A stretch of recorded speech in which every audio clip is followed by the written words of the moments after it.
think you all come up, all of you. Well, good morning to everyone. I hope you are already woke up.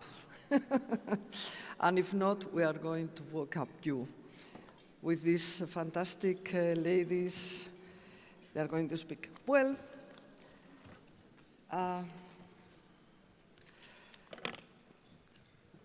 landscape of work has changed, and one of the positive shifts is a deeper understanding that mental wellness is as essential or more, like Irene said, as physical wellness. For ladies like you, and men also, high-achieving women, the focus is frequently on supporting the mental health of employees, family members, and colleagues. Today we are shifting that focus to you, the leaders who face the daily pressures of managing teams and making difficult decisions while maintaining high productivity. Effective leadership requires mental health as a critical foundation. We have to identify our core values. We can clear the fog of endless demands and prioritize what truly matters to maintain stability. We are having today a special, fantastic panel of ladies, which I will introduce you to all of you. However, I want to say something about the key points that we have always to consider, and they are going to cover in different aspects of that. I will say awareness is the first step. Then we have to pause and reconnect with ourselves. I consider life like a puzzle, so that you have different things: work, family, leisure, rest, personal time. You have to have all balance. Whenever you dedicate more energy to one of those, the puzzle doesn't work. We don't have to be perfect in every area. We have to think that perfection is not a goal. We can, be as ourselves and nothing happens. And connection. Connection is a very important matter that we have to, for our mental wellness, we need to connect to each other, to share, and to that. Well, I don't want to extend myself more because we are going to listen to those experts. We have Andrea Ramsey, Director Global Inclusiveness at EY in the States. She is responsible for innovation that maximizes the strength, effectiveness, and sense of belonging of EY's diverse workforce of almost 400,000 people across 150 countries. She has been 20 years in EY, and she has driven key initiatives, including socioeconomic inclusion, the Global Steering Committee on Inclusiveness, and chair the Global Chairman and CEO and Global Vice Chair of Inclusiveness. Well, she really is an expert in inclusiveness. You get it. And she will discuss how psychological safety fosters engagement and prevents isolation in the workplace. After Andrea, we will have Duygu Alptekin Gürsu. I still don't manage with those names. And she's an award-winning international leadership and team coach, keynote speaker and author, with a career spanning 30 years across business and coaching in 50 countries. Grounded in organizational and positivity psychology, she partners with senior leaders and teams to strengthen executive presence, communication, and sustainable performance, especially under pressure and rapid change. Before coaching, she developed a global marketing career beginning at Unilever and continuing at the Coca-Cola Company for over 12 years across multiple regions. She's the author of Transformational Leadership, Inspired Excellence Within, and Empowering Women in the Way to the Top.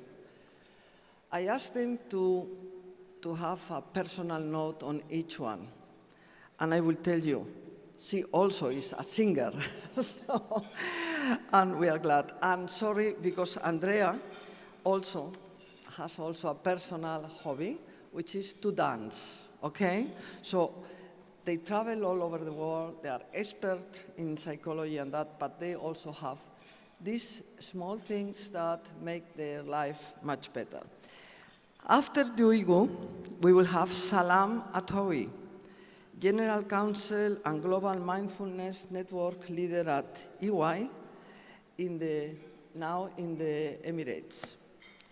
As a partner and MENA Mindfulness leader for the Global Network, Salam is deeply passionate about well-being and self-evolvement. She's the creator of 12 Seeds, a simplified guidance and program for fostering personal well-being in the community and the workplace. The founder of Sangha Stories in Emirates, an initiative introducing mindfulness practice to children in local communities and schools, and currently authoring the book of 12 Seeds. We will learn something about that later. Based in Dubai, Emirates, she serves at the C-suite level at the Regional General Council of EY, covering over 20 offices across 15 countries. She is, as a personal detail, she's a perimenopause warrior, so that you understand of her. Then, last but not least, we will have Mandeep Ray, author of the Values Compass in UK. She's a distinguished expert on values working with companies, institutions, and individuals worldwide. Mandeep is the author of the Values Compass, what 101 countries teach us about purpose, life, and leadership. With extensive travel to over 150 countries, all of them travel a lot, you see. She has reported as a journalist for the BBC World Service, Reuters, and other major media outlets. Her career began in private banking at JP Morgan, followed by impactful roles at the United Nations, the European Commission, and various grassroots NGOs. She later established the Emirates' first media venture capital fund. Well, you see, they are experts in many things. They have going all over the world, but now, today, they will concentrate and make us feel much better ourselves in our mental health. So, please, I have to say something about her personal. She also is a pilot, okay? So, please, Andrea, if you start.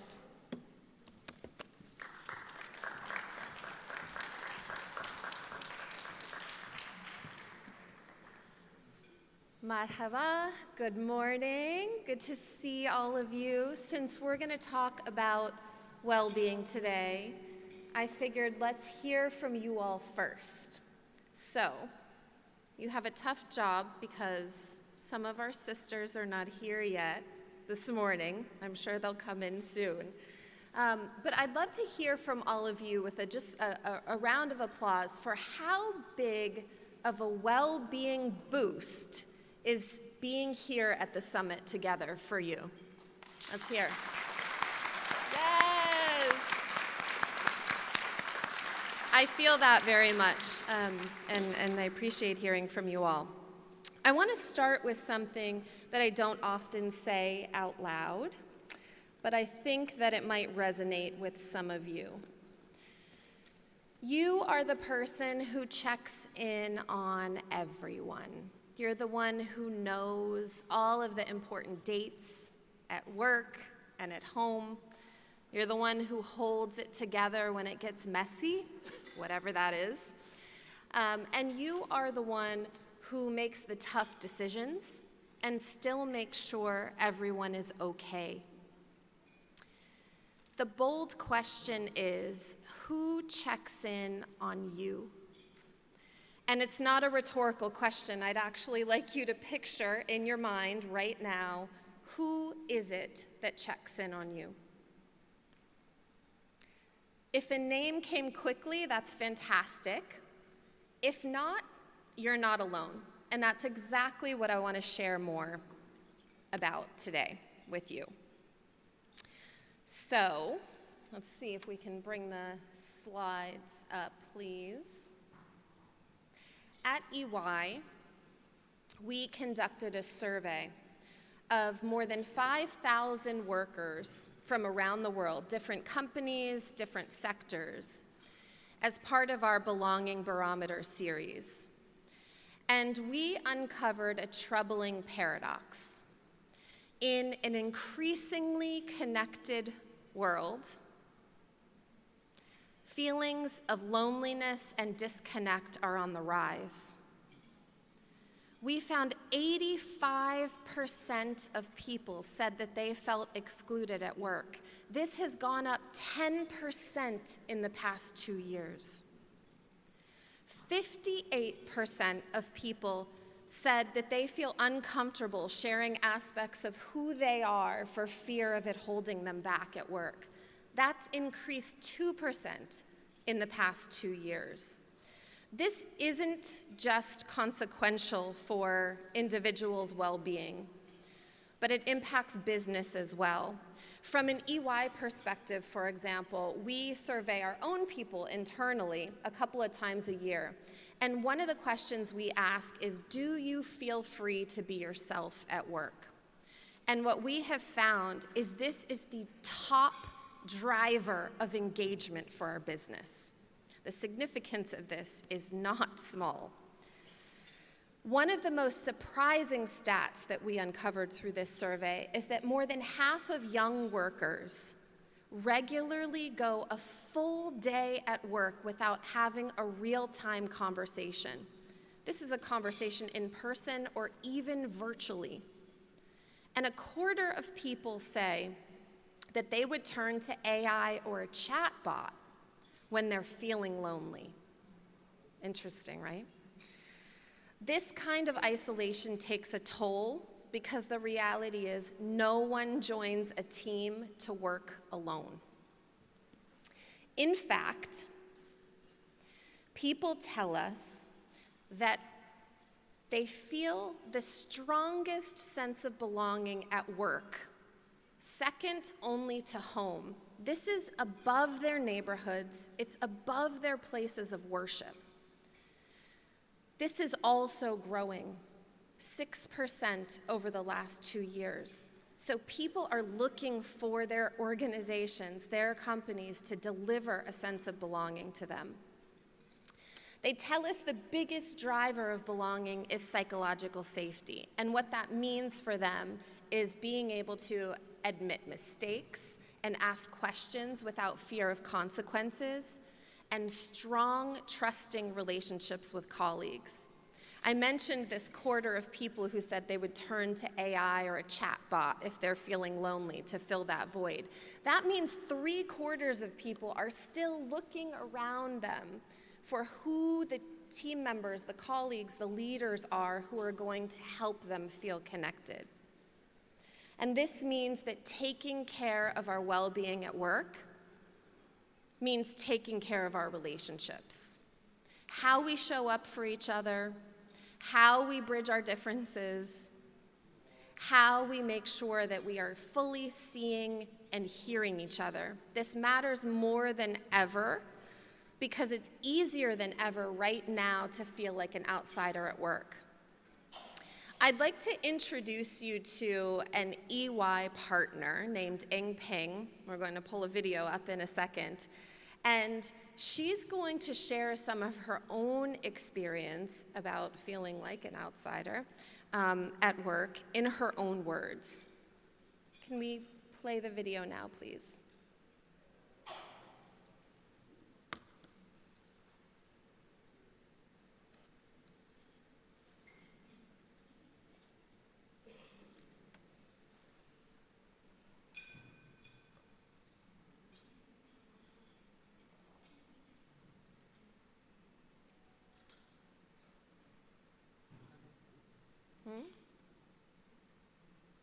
Shall I try to click?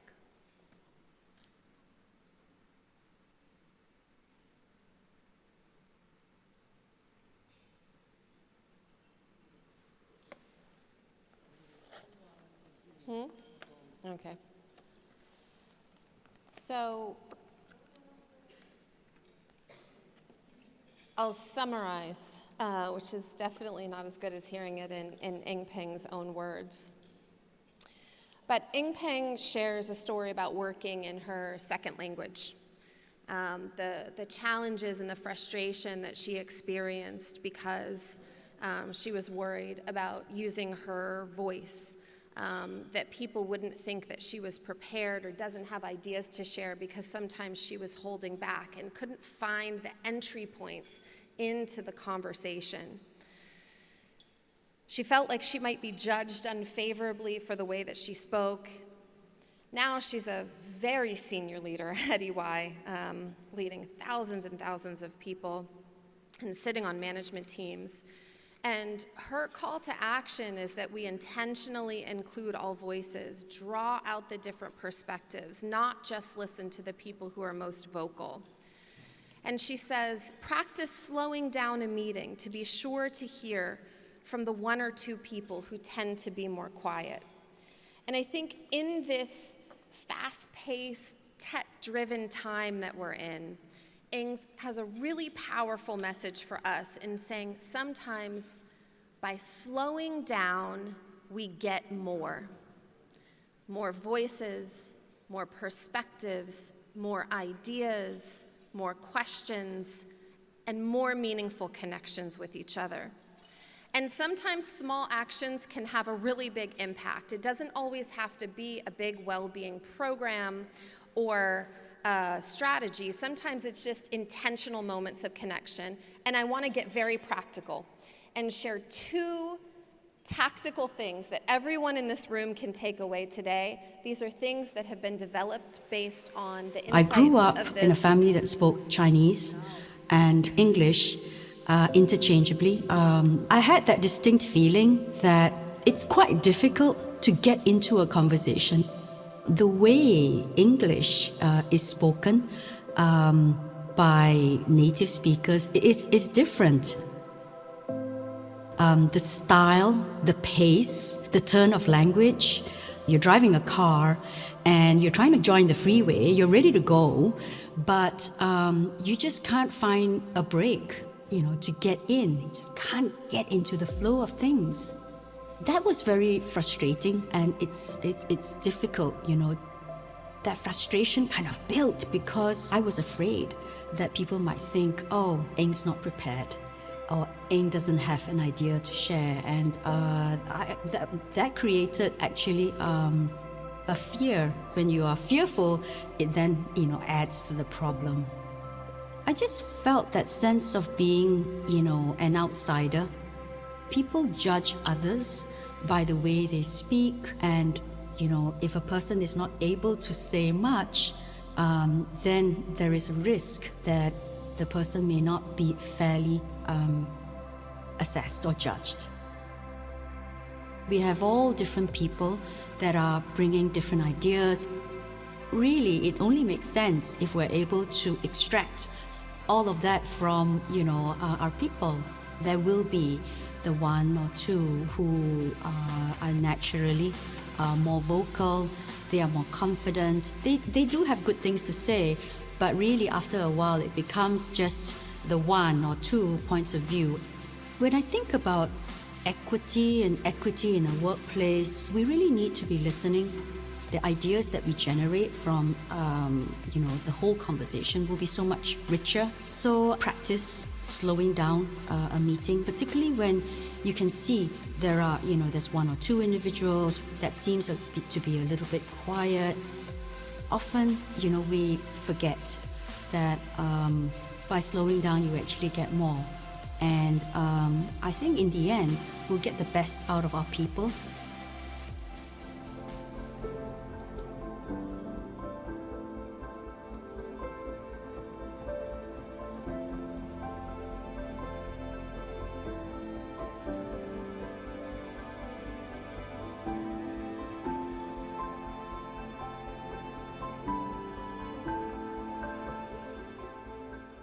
Thank you. So I'll very quickly just share these two tactical practices with you that you can take away. The first is what we call an all-in moment. And these are simple prompts that anyone can use in a meeting to make sure that they hear all voices. This can be as simple as asking, have we heard from everyone who wants to speak? It's amazing what a huge impact that can make. The second is checking in one-on-one. This might sound very basic, but what we've found from insight through the survey is that when you check in on people professionally and personally, this is one of the biggest boosts to their experience and belonging in the workplace that you can make. These are moments that immediately change who feels seen, heard, and cared for, who can put their energy towards contributing instead of protecting themselves. When we feel safe, when we feel like we belong, we thrive, and our businesses do too. Everything improves: collaboration, innovation, performance, resilience, and well-being. It's good for people, and it's good for business. We heard yesterday from the CEOs and entrepreneurs, we hear it from Eileen all the time, just do it. And so I'm gonna ask you a question and leave you with it. It's not a rhetorical question. Again, jot an answer down. What moment of connection will you create next? Thank you.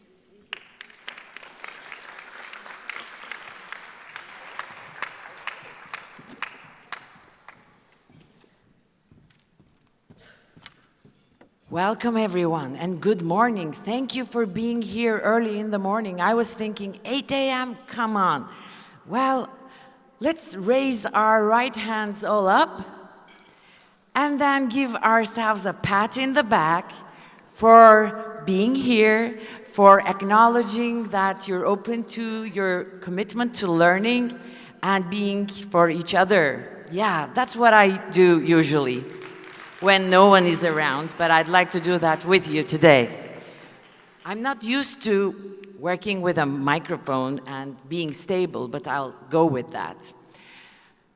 Well, in my corporate job 18 years ago, I was promoted 6 times. I was one of the marketing VPs in the number 10th market in the world for a global company.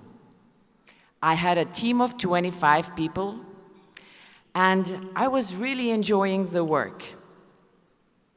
And at that time, it was an interesting time. There was the economic crisis, the general manager change, there was the unfulfilled seats in my team.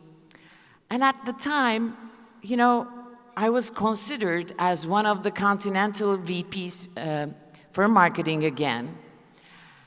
And by all means, I was succeeding. But my body didn't agree that much, or my life.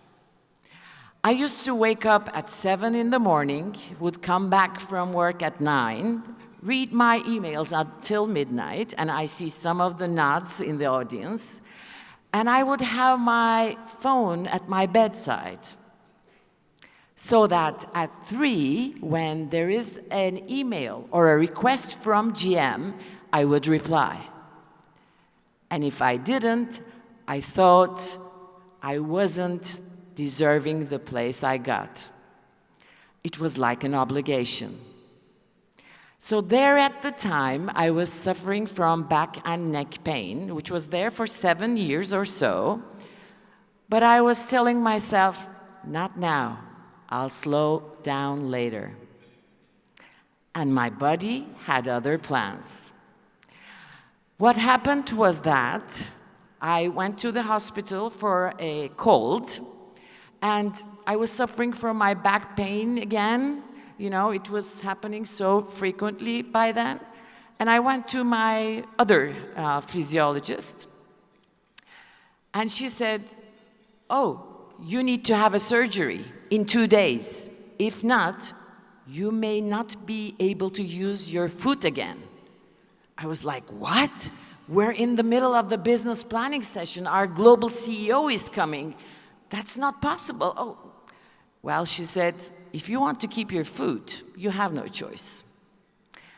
So I really thought how I was going to share that with my general manager, because she was someone who would take a flight even though she had broken her back. So I took my chance because I preferred my body rather than my job. I had the surgery, and for a month, I stayed in bed. I wasn't able to sit well or stand well because of the surgery, but for the first time in my life, I had a time to pause. And I thought to myself, why do I need to prove myself with the number of hours I'm sleeping? Why? What is leadership after all? And what happened was, I started thinking that I haven't been paying attention to my mental wellness, which had come through a physical challenge. So we know that if we don't pay attention to our mental wellness, our bodies will stop us. And that's what happened to me. So I changed the trajectory of my life and became an executive coach. And I've been coaching executives for the last 17 years across 50 countries. And I'm going to share with you 3 strategies, thank you for that have helped me and the women I have coached across the world. The first strategy is energy management. We're great at managing our calendars, meeting obligations, setting time for all the one-to-ones and the group speaking and the business planning, etc. We make time for our kids, for our home, but we don't necessarily have time for ourselves. And I'm going to share with you a simple model from Stuart. And he says there are 4 states of energy. One is survival. And we know all about that, right? The second one is performance, what we're aiming for. The other 2 are burnout, and I'm sure you've had your share of that too. And finally, recovery. And this last state is usually ignored. And most of the executives I've been working with, they really move around burnout or survival. Because taking your time for recovery is seen as a weakness. But it is actually what fuels you to move on. So I would like to, leave you with that question. How do you manage your energy? And how do you find time for your recovery? Because at the end, if you want to be effective long-term, you need to be sustainable for short-term. The second strategy that has made a tremendous difference in my life and in all the coaching work I do with executives is values. When I was leading the marketing department, it was all about success. I thought I had no other option. I wasn't aware that I was living the value of my parents or the value of my company.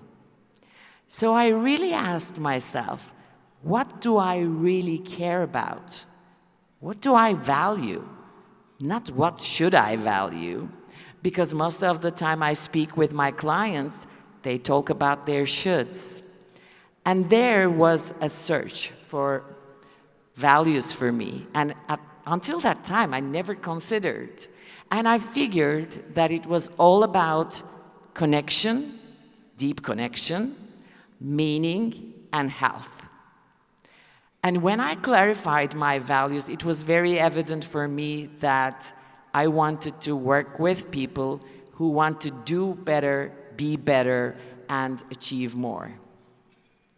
When I work with my clients and I see them as high-achieving women, frustrated most of the time, and tired most of the time, and when we dig deeper, we understand that they're living someone else's values, not theirs.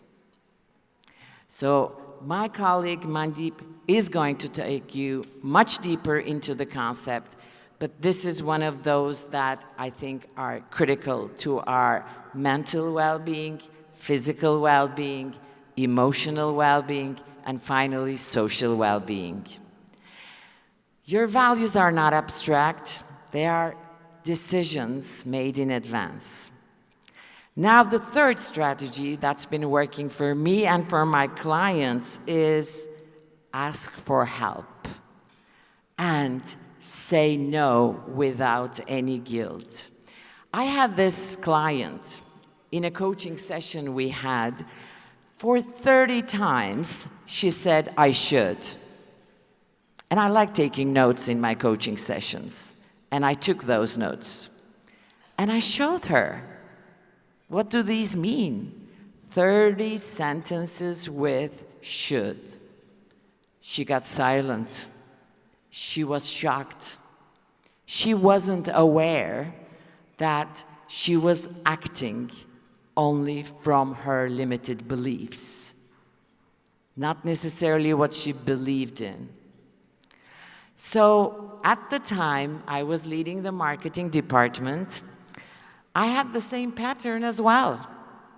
My most important team member was missing, and I was doing the double head.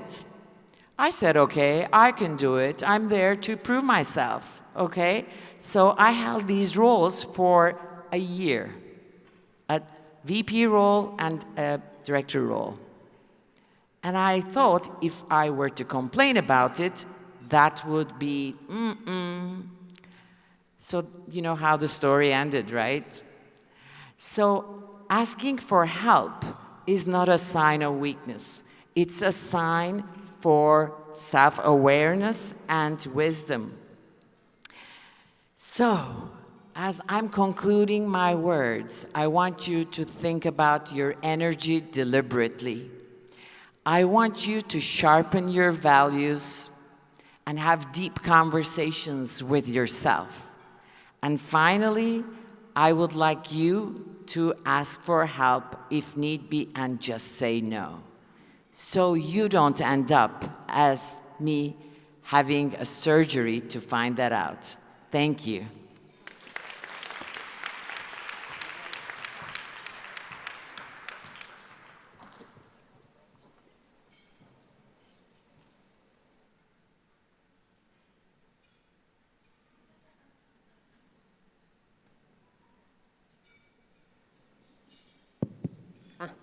Can you hear me? Yes. Okay. Can we put the slides up, please?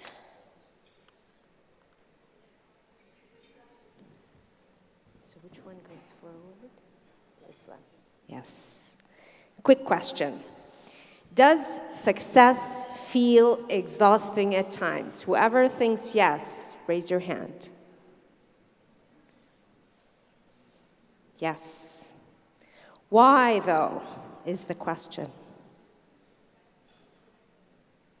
Today, we're going to explore why. We're going to dig out some hidden patterns of why our mental health is not optimal. And although the title for this session is Building Mental Wellness or Mental Health, you'll find out that to go to a mental healthy state, you may end up removing some things as opposed to adding some things on top of that. So we're going to go to a story. I love stories. This is a story of 3 animals. Once upon a time, in a big, wide, green forest, there were 3 magnificent animals. The first of one was a cheetah. She was super fast. She was super focused. She was super impressive. She did everything so fast every day, one hill after the other, one place after another, one goal after the other. She moved so fast that when she finished one hill, there was the next one. If you resonate with the mode of working of a cheetah, you move very fast. You achieve one thing, you have 10 other things on the back burner. You work through it, you work fast, you're focused, you know exactly what you want, and you move through it very, very fast. Who of you has a pattern of a cheetah? Yes, you guys are very fast. You're early up in the morning for an 8 a.m. session. I already knew you have that. The second one is the swan. That was the second magnificent animal. She was beautiful. She was perfect. She moved through the water gracefully. She did not let anybody see all the hard work she's doing under the water, but she looked perfect. She was admired for everybody. She moved through perfection. Perfection was her sense. She woke up in the morning, checked all her feathers. Everything is in place. Everything is gracefully put. She was serene. And despite all of that, there was an underlying sense there of some form of depletion. She did not care, though. She looked for perfection in everything that she's done. So as she went through her day, she was always monitoring all the bad things that did not go well, everything that could have been more perfect, that project that could have been looked better, that employee, that team member who could have done something even better than that. Who of us suffers from swan perfection? Raise your hand. Yes. And then the third one, and you could be more than one, by the way. We're actually combos. So, right? So you can raise both your hands. Don't worry about it. This is not mutually exclusive. The third animal was the deer. And the deer is always alert. She's observant. She can smell what's happening in the air. She can sense when Irene is frustrated or when she's happy. She can sense if her surroundings are doing, she can read a room really well as a leader. She can take care of everybody around her. She takes care of everyone's needs because she can sense all of that. She's alert all the time. She's graceful and she's very, very responsible. And that leader, who of you has that sense of a deer? Raise your hand. Yes, of course. And so a combo of these 3 magnificent animals, they walked through the forest until one day they reached a quiet lake. At the lake, they looked in the lake mirror. That cheetah looked at her vision, her face, her life. She noticed the constant striving because the first time this is quietness. There's no running. She noticed that running energy. Our colleagues spoke about that energy that leaks, energy that creates that stress. It's not because of the work. Notice all the responsibilities that Margarita talked about. It's not the work. It's what we carry on top of our back as we do the work that drives us down. It's those things that we need to put aside, to remove. And so from that cheetah energy, that nervous system, which is in continuous stress mode, has little space for rest. Maybe many of you has not taken a time in their lives to just pause. And so the practical tool for you would be the Water Lake Pause. If you take a space of 10 seconds during your day, close your eyes, run through your life, all the achievements that you've done, all the running, the striving, the challenges, the obstacles, the strength, the failure, all of them together, the running that I'm doing now, it's okay. Take just 2 seconds to pause. And for that connection, give yourself that connection and say, I am safe. I can pause now. It's okay. And that is not an easy thing sometimes for us to do. For the swan, when she looked at the lake river, she noticed that she's tying her self-worth to achievements. She's tying her self-worth to how people perceive her. If the boss is disappointed in what she's done, she feels bad about who she is. She questions who she is. She feels bad. She's not able to go on with her day if people around her were disappointed. If she has not done something to perfection, she beats herself up. She doesn't need anybody else to beat her up. She beats her own self up. And so in that, tying self-worth to achievement, to external validation, the practical tool to look into that deeper pattern that you would have would be, what I do is not who I am. I can go into that meeting, and what I did today is lead a difficult meeting. Who I am is thoughtful, capable, and worthy. Regardless of how perfectly that meeting went, or that project went, or that business went, if you're not able to see your own personal value, you will not find it outside. If you're only seeing your value through what you do, you'll always be stressed. You're carrying too much of external validation. You're not allowing yourself to feel who you are. And the third one, the disconnection from oneself. As caregivers, we heard yesterday about the difference between male and female, psyche and brain, and how we're caregivers by nature. That is a sharp tool. Sometimes we do it so much all the time that we forget about ourselves.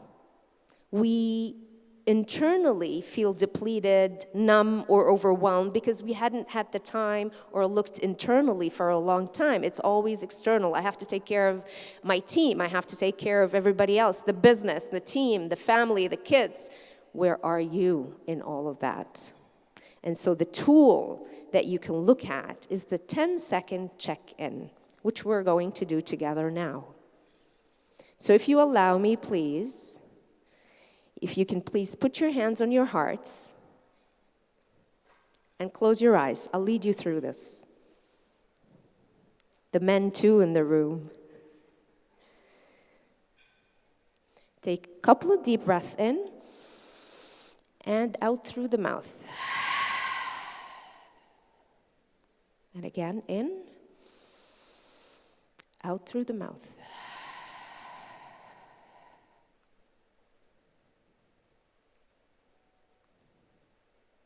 Ask yourself this: what am I feeling right now? Don't overthink it. Whatever intuitively comes to your body, stick with that. What am I feeling right now? Tired. That's a big one. There's another question for you. Keep your eyes closed. Where do you feel that feeling in your body? What is the physical sensation? Where is it, Irene? My back. That's the manifestation that we were talking about. So whatever that sense that you had, that feeling, and whatever you felt it in your body, the last thing that you need to do now is slowly open your eyes and ask yourself this: what do I need to do right now? Do you need to stand up, Irene? Move your back a little bit.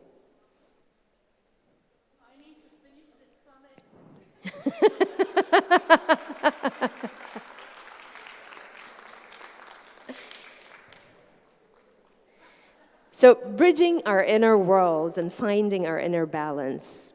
You don't need to be constantly doing, you can simply allow being. External success is not everything. Create that inner peace. From expectations, move to your inner needs. You will move fast when you work slow. AI tools, Andrea has spoken about some AI tools. I have to say, this is a tool which can be used for good and can be misused. It's a tool, but human beings use it or not. I had an episode where I had like a really depressive day, and I had nobody to speak to. No friend, no one to speak to. I opened my phone, and I reached out to Gemini. This is not an ad for anybody. And I told Gemini everything I wanted to say, even the bad, the ugly, anything that I wouldn't even dare say to myself.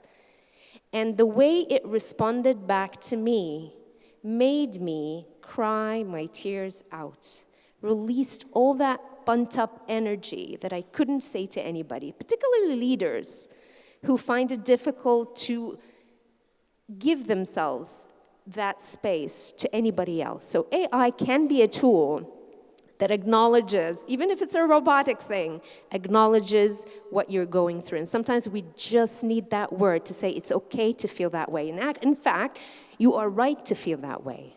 And that's all we need, a pat on the back. So at that quiet lake, those three magnificent animals, for the first time in their lives, the cheetah stopped running. The swan stopped trying to perform to perfection. And the deer stopped scanning the world around her. That leakage of energy that comes from running, comes from scanning, and comes from trying to be perfect is gone. You have renewed energy to do the work from a place of peacefulness.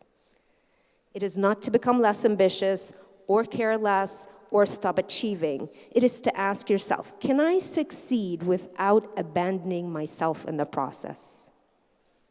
Such a big word, abandoning myself in the process. When Irene doesn't move to move her back, she's a little bit abandoning herself in the process because she cares about everybody else. There is a balance there that needs to be stricken. Of course I can. On the path of great leadership, I hold my beautiful, beautiful hand. Thank you very much, everybody.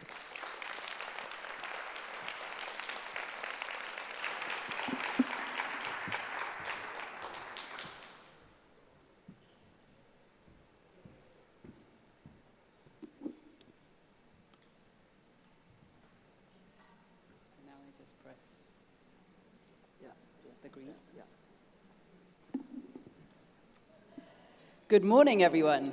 I feel like for Irene and for everybody, just get up and shake it out for a second. For her back and for everybody's body. It's the first thing in the morning. Yes, have a deep breath, have a stretch. Do whatever you know instinctively you need to do. Take a deep breath. Oh, I like it. Everyone's embracing it. And thank you for being here first thing in the morning. The room is full. This is incredible. I want to say a few thank yous. Thank you. Thank you, firstly, to Tess Mateo over there. She first told me about the Global Summit of Women and made it sound as though I just had to be here. And I thought, yes. And she said, no, really, you've been to, you've spoken at the World Economic Forum or Milken or wherever else you've spoken. There's nothing quite like this. And then Sungju, who sponsored last night, said, no, I'm writing to Irene, you have to be there.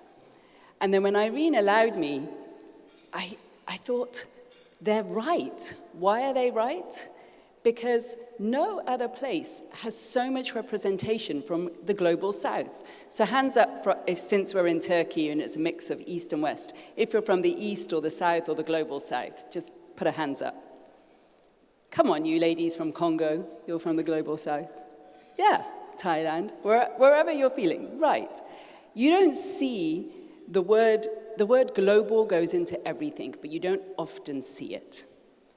And then the second thing is that you don't often see a family being created in a few days that then supports you all year round. Whatever city you land in, if you're on that WhatsApp chat or if you're connected to people, you can say, who is here?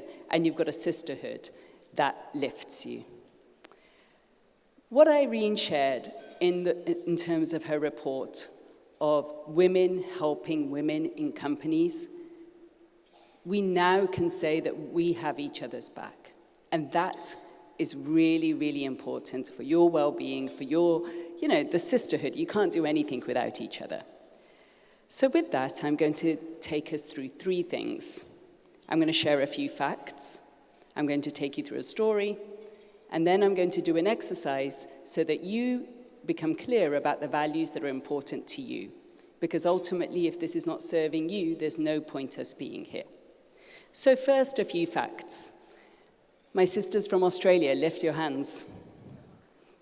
She's literally my sister, but yes, great. So Australia has been quite revolutionary of late. It has said, no more social media for those under 16, and recently it created a psychosocial hazard, a law which says that if companies or organizations are damaging your mental health, then actually that indeed is against the law. If you trip over in a company while you're at work, the company kind of is responsible. Now, finally, if your mental health is suffering, the company is also responsible. So we can't take this as a nice to have. This is super important. As you heard from my resume, thank you, I started my career at JP Morgan. Hands up if you, when you graduated, tried to get the best paid job you could, pay off all your student loans, and be in the strongest position you could be in. All right, so many of us have been there. I'm going to say something radical. Although you can focus on your strengths, focusing on your values will get you further. So I got this job. I was working for Olivier Givenchy. He's the grandson of the Givenchy family at JP Morgan in private banking. My aim is to network with really rich people and make them a percentage richer. I got this job because I know the languages we need, French, Spanish, etc. But really, is this the purpose of my life? Is this really how I want to spend the next 40, 50 years? And I didn't ask myself that question until my boss started to ask me. He said, the questions you've been asking, Mandeep, are you sure you don't want to work for a charity or a CSR division? And I thought, this is time I take a sabbatical. Think this through. So I take a sabbatical and I travel all of South America. Who here is from South America? Come on, Mexico or the other. Yes, exactly. So I find myself in Mexico and I'm in Cancun, and all I want to be is Cuban. So I'm not Cuban, I'm of Indian heritage. But I really want to see what this socialist society is like, where doctors are paid the same as a gardener, who's paid the same as an engineer. How does that society function when everyone is treated truly equally? But there was one problem. I had a big bag with lots of, firstly, I bought a hammock in Mexico. And secondly, I had a lot of things that would make it clear that I wasn't Cuban. So I wanted to get rid of all of my luggage and just take a tiny little backpack and then become Cuban in the streets. My last stop of my tour was LA. So I spotted one woman, notice I didn't ask a man, I asked a woman, in the queue who was waiting to board her flight to LA. And I said, excuse me, could you just check in my hammock with all my things in it whilst you're checking in your luggage? This was pre-9/11. Put my left slide. And this woman, tall, red hair, I didn't notice that she had a pilot next to her. He was a bit shorter, he was her boyfriend. And he said, "Kathy, don't you dare touch it. It could have opium, drugs. Look at her scruffy thing. You can't trust her." And Kathy, who had just lost her son, he was a photojournalist, he was in Somalia, and the American embassy had just been bombed. And they saw Kathy's son, who was a white boy, taking pictures, and the Somalians thought, not only has the embassy been bombed, and now these white people are taking photographs of this. And he was stoned to death. Kathy looked at me and said, "You've got the same energy that my son had. Yes, I'll take your bag." And she created, after his death, an organization called Creative Visions. So I took my little backpack, free as a bird, explored Cuba, and then when I got to LA to pick up my bag, she was meant to leave it in lost property. She wasn't meant to touch it when she got to the airport. She was meant to just let it be, and then I'd pick it up and go home. When I got to the airport, she sent me a message and said, "If you want your bags back, because there were sniffer dogs all over your bag, you have to come to my home in LA." I'm like, I don't have time for this. Okay, I quickly speed over to her home, and as she opens the door, she's like, "Oh, yes, I forgot you were coming. You want your stuff." And Brad Pitt was in her living room, and she was having coffee with Whoopi Goldberg. I had forgot to ask, "Sorry, Kathy, who are you? What do you do?" So she happens to be a filmmaker. Of course, she's in LA, and she writes books, and she does journalism and all kinds of things. And she is the sponsor that Irene was talking about before. She literally is the reason for why I'm here today. After that, I went on to work for the BBC World Service. I became a foreign correspondent, have now worked in over 186 countries, and anywhere I go and anything I do, she's the sponsor who opens the doors. I'm on the board of Creative Visions, and we help young people who are standing for something good. We help them make that mission come true. Since her son. Now, I'm going to go one up. Okay. So now I want you to close your eyes for a moment and become clear about what you might want to do. I know you might be in the middle of your career, but the point is that if we look at our companies and organizations as just a service or a product, we're never going to really put our all into it. When I spoke to the lovely chairwoman from Thailand, yesterday, she said, "What's motivating me is that what I'm working for is so much bigger than myself. So let's get to your why and your values." Close your eyes for a moment. I have no water, nothing. Just close your eyes. Okay, and take that deep breath. You've been there before. Let's take that deep, deep breath. Feel the energy from your feet rise up to your head. I'm the Indian guru that's taking you there. Now, you are at your 80th birthday. See it in your mind's eye. And there's a ballroom like this full of all your favorite people.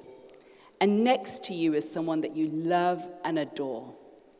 And this person has stood up to give a speech about you. What are they saying?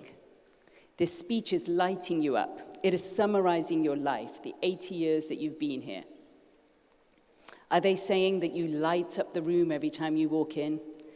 Are they saying that you've been a trailblazer in your career? Are they saying that you always make them feel seen and heard? Or that you always stand for justice or equality? Just hear it for a few seconds. Now, when you hear this speech, you will notice that value words are in your mind, that there are some things that really motivate you and push you and pull you. As you open your eyes, I'm going to tell you that we have done a huge piece of work that's taken me and others around the world. And we have found that in Thailand, for example, the value that they most hold high is consideration. In the UAE, that table over there, ladies from the UAE, the value of vision.